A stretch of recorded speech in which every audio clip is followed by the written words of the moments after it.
Таны бодлоор Бурханд юу хамгийн чухал вэ? Бидний хийж байгаа зүйл үү? Эсвэл бид өөрсдөө юу? Мэдээж ямар нэг хийж байгаа ажлаас бид илүү чухал гэж хэлэх амархан л та.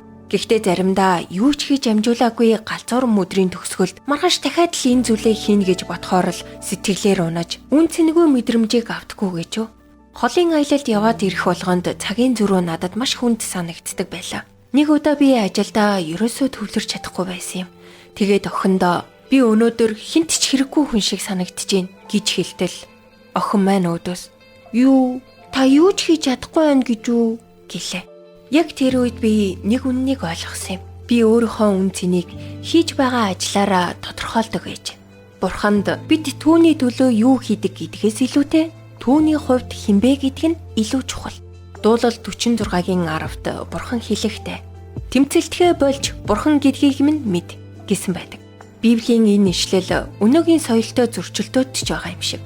Завгүй амьдрал донд Бурханы тэмцэлтгэ бол гэснийг биелүүлэхэд бидэнд маш хэцүү шүү дээ. Гэхдээ хэрэв та түүний оршихуйн амар тайванд зүрх сэтгэлээ тайвшруулж чадвал Бурханы мөн чанарыг ойлгож бидний амьдралын хэрэгцээний бүрийг тэр хангах болно гэдгийг мэдэх болно. Энэ зарчим хизээч өөрчлөгдөхгүй. Бид нас ахаад хөдөлмөрлөх чадваргүй болсон ч Бурханы мэлмэд бидний үн цэн хизээч буурахгүй. Бурханы биднээс хүсдэг зүйл бол чин сэтгэлийн хүндлэл, бишрэл, нөхөрлөл юм. Иремья номд Бурхан бидэнтэй харилцаатай байхыг хүсдэг ба надтай ойр байж өөрийгөө зориулах хэн байна вэ гэсэн байдаг. Та энэ асуултад юу гэж хариулах вэ? Урмын үгс сэтгэлийн зовлонгоос холдуулдаг. Хадагтай Дарлин Салагийн урам зоригийн үгс нэвтрүүлэг танд хүрлээ.